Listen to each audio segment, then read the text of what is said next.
Guys, mag-ihaw tayo ng manok ngayon. Gagawa tayo ng adobong tinolang manok. Wow, ito na guys. Ihawin natin guys. Pakita ko sa inyo paano lutuin. Inihaw na yung native chicken na manok. Sobrang yummy siya guys. So ito na, lininisin na natin yung manok. Wow guys, sobrang sarap. Sobrang yummy nito guys. So guys, ito na yon. Lininis na yung native na chicken guys, na manok. Wow, ito na guys. I-chop na natin guys. So, ito na yon guys. So, ito na yun. So, ipapakita ko sa inyo paano lutuin yung parang adobong tinolang manok. So, guys, ito guys. I-chop muna natin yung manok guys. So, ito na yung sibuyas at saka bawang. So, guys, ito yung mga ingredients niya.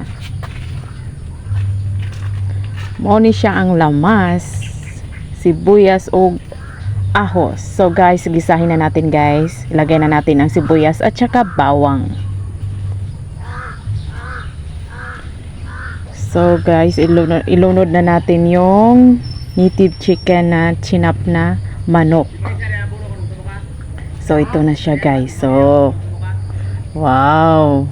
Sobrang yummy! Hindi pa siya luto, guys. So, lagyan ng magic sarap, suka, at saka toyo. Wow, guys! Ito na siya, guys. So, wow! Haluin muna natin, guys. Haluin muna natin. At saka, pagkatapos, lagyan natin ng paminta. So, guys, ito na. Para mas malasang malasa siya. At saka, mas nanam yung lasa. Guys, lagyan na natin ng tubig. At lagyan natin ng lemongrass or yung tanglad. Tanglad yan, guys, para mas bumango pa siya. Guys, yun, guys.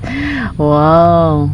Sobrang sarap siya, guys. Sobrang yummy. Yeah. Wow, wow. Ito na siya, guys.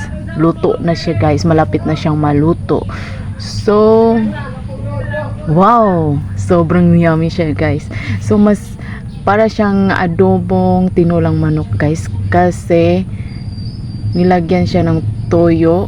Wow, guys. Oh, ito na, guys. Tapos na siya, guys. Wow. Kainin na natin, guys. Sobrang sarap, guys. So, ito na siya. Finished product na. Joke lang. Tapos na siyang maluto, guys. So, tingnan nyo, guys. Wow, sobrang yummy. Iba kasi yung lasa nito, guys, kasi mas dinagdagan siya ng toyo, suka. Iba kasi yung ingredients niya, guys. Kaya malasang malasa siya, guys. So, kainin na natin, guys.